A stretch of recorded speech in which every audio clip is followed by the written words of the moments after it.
গোপাল, যাচ্ছে গোপাল। সুপ্রভাত সবাইকে। তা বলো, সকলে এই 4 দিনের ছুটি কেমন কাটালে? আমার তো হিসেব করে করেই কেটে গেল মহারাজ। বাবা বাবা বাবা, তা খুব খরচ করে ফেলেছো বুঝি? আমার তো মোহর গুনে গুনেই কেটে গেল মহারাজ। তোমার তো অগুন্তি মোহর, সেক্ষেত্রে গুনতে তো হবেই। আমি মেয়ের বাড়ি গিয়েছিলাম মহারাজ। হ্যাঁ, ছুটিতে একটু না ঘুরতে গেলে হয়? আমি বাড়িতেই ছিলাম, খেয়েছিও কম, যাতে খরচ বেশি না হয় আমার সঞ্চিত ধন। হ্যাঁ, বেশি খেয়ে মোহর সব না উড়িয়ে দেওয়াই ভালো। যাই হোক, তাহলে দেখছি এই 4 দিন তোমরা সবাই খুব ভালোই কাটিয়েছো। হ্যাঁ না মহারাজ, আমরা এই 4 দিনের ছুটি কেউ খুব ভালো করে কাটাই। মানে এই যে তুমি মেয়ের বাড়ি গিয়েছিলে, বৈদ্য এই ছুটিতে এত জিনিস কিনেছে যে হিসেব করেই কাটিয়েছে। সভাকবি বাড়িতে ছিল কিন্তু কম খেয়েছে, আর মন্ত্রী অগুন্তি মোহর গুনেছে। তাহলে সবাই তো মনের সুখে যে যার কাজ করেছে। মহারাজ, অনেক সময় মুখে শুনে যা ভাবা হয় তা ঠিক হয় না মহারাজ। আমি মেয়ের বাড়ি গিয়েছিলাম কিছু আনাজপত্র আনতে, যাতে বেশ কিছু মাস আমার বাজার করতে না হয়, কারণ এখন বাজারে জিনিসপত্রের যা আকাশ ছোঁয়া দাম মহারাজ। আমিও এই কদিনের ছুটিতে প্রচুর জিনিস কিনে তার দাম হিসেব করতে বসিনি মহারাজ। আমি হিসেব করছিলাম বেতন পেয়ে কোন খাতে কতটা খরচ কমিয়ে গোটা মাস জীবন ধারণ করতে পারবো। আমিও যাতে বেশি না খেয়ে তাড়াতাড়ি আনাজপাতি শেষ করে ফেলি, সেই জন্যই কম কম খাচ্ছিলাম। এরকমের কারণটা কি বুঝতে পারছি না তো। তোমরা তো সবাই যথেষ্ট পরিমাণে বেতন পাও, তাহলে? আগে মহারাজ, অপরাধ নেবেন না। আপনার এই বেতনে এখনকার যা পরিস্থিতি, তাতে আমাদের মাস চালানো খুব দুষ্কর হয়ে যাচ্ছে। মহারাজ, আপনি বেতনের দিকটা একটু ভাবলে ভালো হয়। বেতনের দিকটা ভেবে দেখবো মানে কি বলতে চাইছো? বেতন বাড়ান। অসম্ভব, অসম্ভব। এই তো বিগত 4 মাস আগেই বেতন বাড়িয়েছি। তোমরা সবার কাজের পাশাপাশি উপরি আয়ের ব্যবস্থা করো। উপরি আয়? মহারাজ, মাথা ঠান্ডা করুন। একটু ভাবুন মহারাজ, একটু ভাবুন। আমি তোমাদের কথা অনেক ভেবেছি, এবার তোমরাও আমার কথা একটু ভাবো। আমি বেতন বাড়াতে পারছি না, আর আজকের মতো এখানেই সভা শেষ করছি। তোমরা সবাই এসো। বেতন বাড়ানোর কথা বলতেই সবার কাজ শেষ করে দিলেন, এ আবার কেমন ব্যবহার?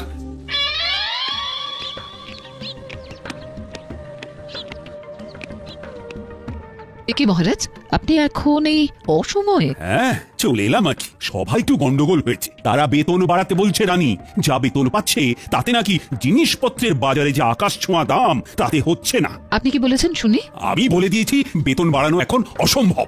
আমি ওদেরকে বলেছি উপরি আয়ের ব্যবস্থা করতে। সে কথা শুনে সবাই কি বললেন? সবাই আকাশ থেকে পড়লো। একটা কাজ করুন না মহারাজ, আপনার পশ্চিম দিকের যে মাঠটা রয়েছে সেইখানেই ওদের জন্য কিছু ব্যবস্থা করে দিন না। তোমার কথাটা মাথায় থাকলো, তবে 2 দিন বাদে বলবো। আগে দেখি ওরা কে কি করে। বেশ।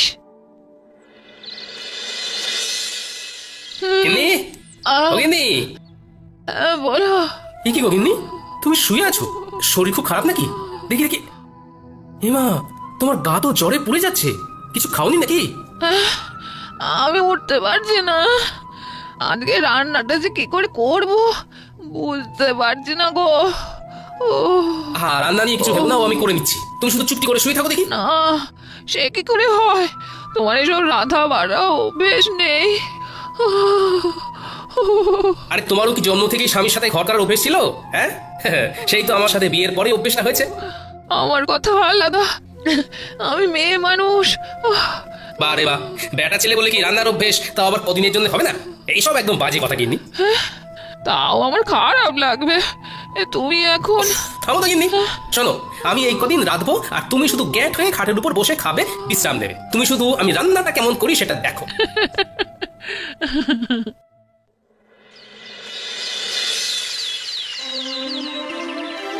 সুপ্রভাত। আশা করি সবাই ভালো আছো। কালকে যা হলো তারপর কি আর ভালো থাকা যায় মহারাজ? দেখো, আমি তোমাদেরকে যা বলার বলেই দিয়েছি। এই যাবৎকাল তোমাদের যখনই যা অসুবিধে হয়েছে আমি পাশে ছিলাম, এখনো আমি পাশে থাকবো। তাই বলে যখন তখন বেতন বাড়ানোটা সত্যিই অসুবিধের। আমি তো শুধু চিকিৎসাই পারি, এর বাইরে তো কিছুই পারি না। তাই কিভাবে যে উপরি আয় হবে অন্য কিছু করে সেইটাই মাথায় আসছে না। মহারাজ যদি একটু উপায় বলে দেন। সেই আমাকেই উপায় বলতে হবে? আচ্ছা, দেখছি।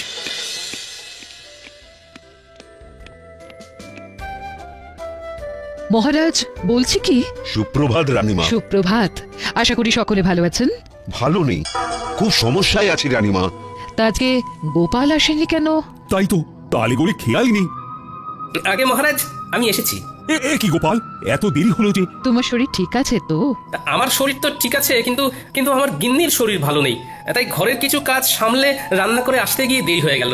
এই রে ও গোপাল, কটা শাড়ি আর চুড়ি এনে দেবো নাকি?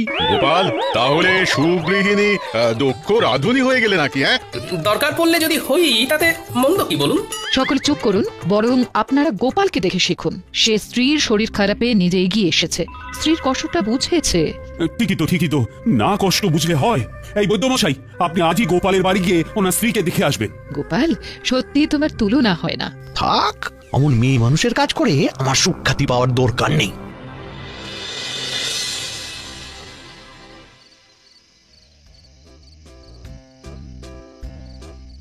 কি ব্যাপার রানী, এমন উদাস ভাবে বারান্দায় দাঁড়িয়ে? ভাবছি গোপাল গিন্নির কত ভাগ্য ভালো। কেন? এই যে সে এমন এক স্বামী পেয়েছে যে তার সব দুঃখ কষ্ট বোঝে। আর তোমার স্বামী বুঝি সেটা বোঝে না? না, কিছু কিছু সময় বোঝে, আবার কিছু কিছু সময় বোঝে না। আচ্ছা, বুঝেছি। তোমার মন পেতে গেলে আমায় তাহলে একদিন লুকিয়ে লুকিয়ে ঠাকুরদের সরিয়ে তোমাকে রেঁধে খাওয়াতে হবে, তাই তো? আপনি রাঁধতে পারবেন? কি জানি, তবে চেষ্টা করে দেখতে পারি। আমার মনে হয় আপনি আর আপনার সভাসদেরা, মানে গোপাল বাদে কেউ রাঁধতে পারবেন না।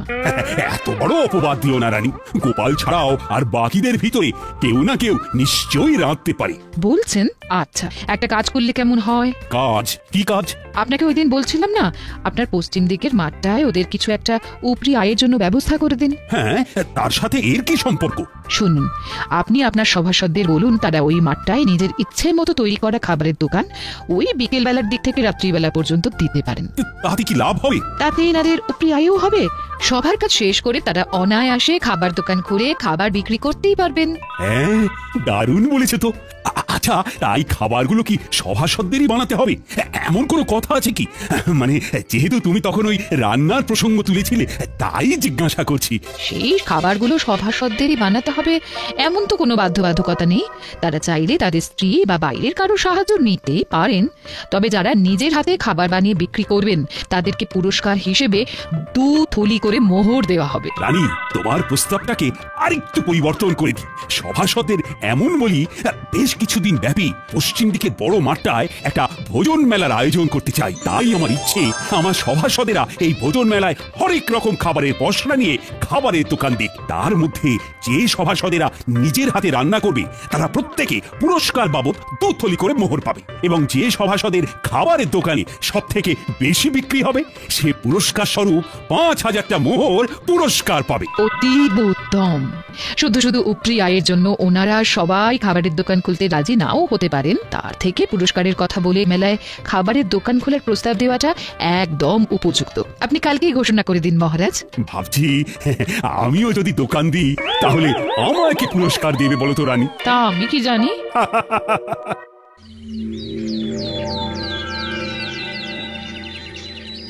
হ্যাঁ, তোমাদের সকলকে আজ একটু তাড়াতাড়ি ডাকার পিছনে আমার একটা বিশেষ উদ্দেশ্য আছে। কি উদ্দেশ্য মহারাজ? আমি তোমাদের সকলের উপরি আয়ের জন্য একটা পদ ভেবেছি। বাহ, কি উপায় আপনি ভেবেছেন মহারাজ? আমি আমার পশ্চিমের মাঠটায় একটা ভোজন মেলার আয়োজন করতে চাই। সে অতীব ভালো, কিন্তু মেলায় গেলে তো খাবার কিনতেই প্রচুর খরচ হয়ে যাবে। তাহলে এভাবে আমাদের উপরি আয় হবে কি করে মহারাজ? নিজের দোকান থেকে খেলে ব্যয় হবে না মন্ত্রী। নিজের দোকান মানে? আপনি কি ওই মেলায় আমাদের দোকান দিতে বলছেন মহারাজ? একদম ঠিক। আমি চাই পশ্চিমের মাঠে আয়োজিত সারা কৃষ্ণনগর ব্যাপী ভোজন মেলায় সাধারণ প্রজাদের পাশাপাশি আমার সভাসদেরাও খাবারের দোকান দিক। দোকান দিলে উপরে আয় হবে বটে, কিন্তু দাঁড়াও, আমার ঘোষণা এখনো শেষ হয়নি। আমি ঠিক করেছি আমার সভাসদদের ভিতরে যারা নিজেরা হাতে করে খাবার বানিয়ে বিক্রি করবে তারা প্রত্যেকে 2 থলি করে মোহর আমার তরফ থেকে পুরস্কার পাবে। আহা, দাঁড়াও, এখনো তো কথা শেষ হয়নি। আর যে সভাসদের দোকানে সব থেকে বেশি বিক্রি হবে সে আমার তরফ থেকে পুরস্কার বাবদ 5000 মোহর পাবে। তার মানে খাবার বেশি বিক্রি করতে পারলে 5000 মোহর পুরস্কার, আর নিজের হাতে খাবার বানাতে পারলে 2 থলি মোহর পুরস্কার। আবার নিজে খাবার না বানাতে পারলেও অন্য কারুর সাহায্য নিয়ে উপরি আয়ের জন্য দোকান দেওয়া যাবে। তাই তো মহারাজ। একদম, এই মেলা প্রায় মাসখানেক চলবে। তাহলে তোমরা কি ভাবছো? মানে আমার প্রস্তাবে কি রাজি হবে? আমি রাজি মহারাজ। আমি দোকান দিতে রাজি, যদি হেরেও যাই বাজি। আমিও রাজি। আমিও দোকান দেব। মহারাজ, দোকান না দিয়ে সবার দোকানের খাবার চেখে দেখার জন্য কোনো পুরস্কার নেই না? মন্ত্রী, মানে মহারাজ, আমিও সবার মতো দোকান দেব তাহলে। বেশ, তাহলে সবাই প্রস্তুত হয়ে নাও। দিন 7 পরেই শুরু হবে ভোজন মেলা। ও হ্যাঁ, মনে আছে তো সবার, কালকে আমাদের ছুটির দিন, রাজসভা বন্ধ। হ্যাঁ মহারাজ।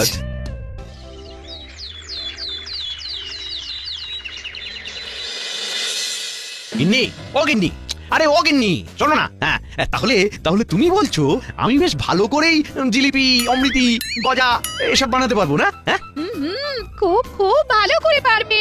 তা আমার প্রতি তোমার এত আত্মবিশ্বাসের কারণ কি? আরে বাবা, জিলিপি অমৃতি বানাতে গেলে শুধু ময়দার মিশ্রণটা এই টকটকে গরম তেলের ভিতরে ভালো করে প্যাঁচ দিয়ে গোল গোল আকৃতি করে পাক দিলেই তৈরি হয়ে যায়। আর এই প্যাঁচ দেওয়ার ব্যাপারে কৃষ্ণনগরে তোমার মতো পারদর্শী আর কেউ আছে বলে তো আমার মনে হয় না। ঠিক বলেছো, তোমারও যা প্যাঁচালো মন, সেই মনের প্যাঁচের মতো আমায়ও যা সুন্দর করে তুমি জিলিপি অমৃতি বানাতে শেখাবে। আহা আহা, তারপর আমার পূর্ব অভিজ্ঞতা তো আছেই। যাকে যাক, এই চলো শুরু করে, চলো চলো। বলি, ও গোপাল, আমার দ্বারা এসব হবে না। আমি আগে কখনো রান্না করিনি। হবে না মানে? সব হবে। তুমি নিজে না একজন বিজ্ঞানী, তুমি এরকম করলে হবে? চেষ্টা করলে সব হয় বন্ধু। আগে গোল গোল লুচি বানাতে শিখতে হবে, তারপর আলুর দম। গিন্নি থেকে সব জেনে এসেছি। এর থেকে সূত্র বা কোনো যন্ত্র আবিষ্কার করা অনেক সহজ। মেলা বেলা হয়ে যাচ্ছে বন্ধু। ইস, এরকম যদি কোনো যন্ত্র থাকতো যার দ্বারা আপনা আপনি খাবার হয়ে যেত। আগে লুচি আলুর দমটা শেখো, তারপর তুমি ওরকম যন্ত্র আবিষ্কার করো, কেমন? না, মানে কোনো ইয়ে টিয়ে নয়, চুপচাপ কাজে নামো। তুমি তো জানোই আমি ছড়ার পাত্র নই।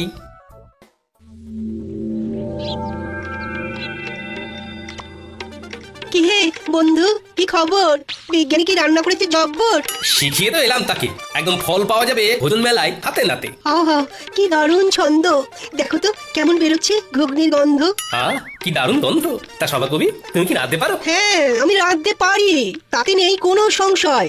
সেই জন্যেই মেলায় বিকাবো ঘুগনি ও মুড়ি মহাশয়। সাবাস বন্ধু, সাবাস। তা তুমি কি বেচবে গোপাল? ঠিক করেছো কি ঘুম থেকে উঠে সকাল সকাল? না বন্ধু, কিছু ঠিক করিনি এখনো, দেখি কি বিক্রি করি। হ্যাঁ, তাড়াতাড়ি ঠিক করে ফেলো, কারণ খুব তাড়াতাড়ি দিন যে ঘনিয়ে এলো। গোপাল, ভেবেছি চপের দোকান দেব, কিন্তু বেসন গুলতে গিয়েই তো কাল ঘাম ছুটছে। আপনার এই দুই হাতে নিজে এত পাচন গুলেছেন, আর এখন বেসন গুলতে গিয়ে নাকানি চোখানি খেলে হবে? আমার ভয় করছে গোপাল। দেখি তো, আমার সামনে আপনি গুলতে বসুন, কেমন ভয় লাগে আপনার দেখি। গোপাল, তুমি পারো বটে। একবার হাঁক দিলাম আর তুমি সাহায্য করতে চলে এলে। বৈদ্যমশাই, আমরা একই রাজ্যের লোক, তাই বিপদে ডাক শুনেও মুখ ঘুরিয়ে না শোনার ভান করে বসে থাকলে হবে?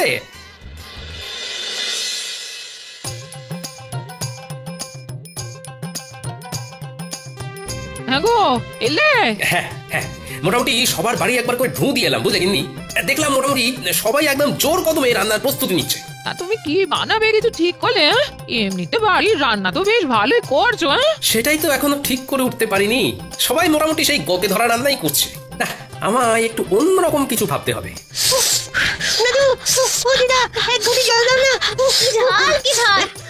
আর খাবো না, না বলছি, কাল বলছি আর খাবো না।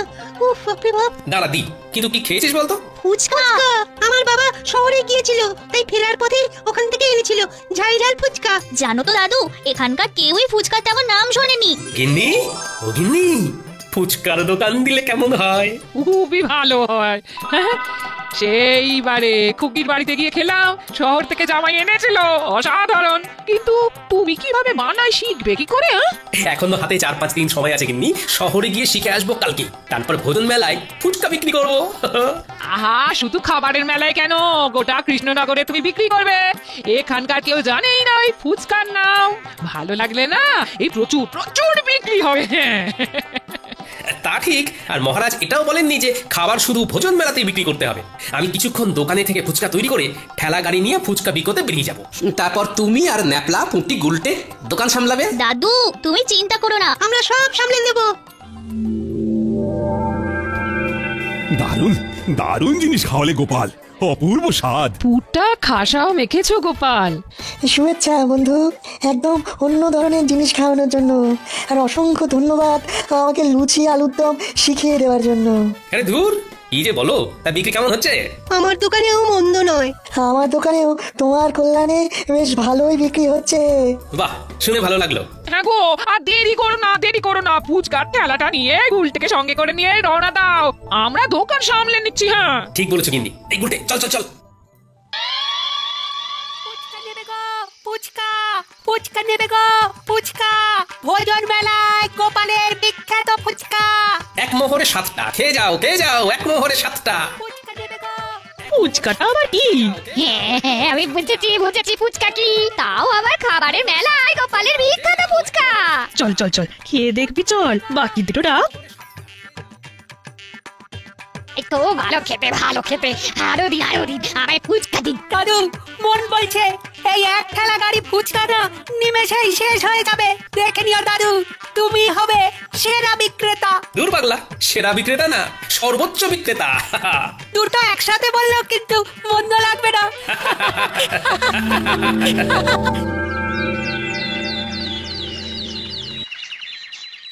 গোনো খাজাঞ্চি গোনো, কার কত আয় হলো দেখি। এই মন্ত্রীটা হলো 1 2 3, এই সর্বমোট 300 মোহর। তবে মন্ত্রী মশাই নিজেই সব বানিয়েছেন। বেশ পরের জন হলেন বিজ্ঞানী বাবু, তার মোহর 1 2 3, সর্বমোট 900 মোহর। ইনিও নিজের হাতেই খাবার বানিয়েছেন। এই বিজ্ঞানী আমার থেকেও বেশি আয় করেছে, এ কি কপাল। হ্যাঁ, এরপর সভাকবি, ওনার মোহরের সংখ্যা হলো 1 2 3, সব মিলিয়ে 850 মহারাজ। ইনিও নিজের হাতে খাবার তৈরি করেছেন। বাহ চমৎকার।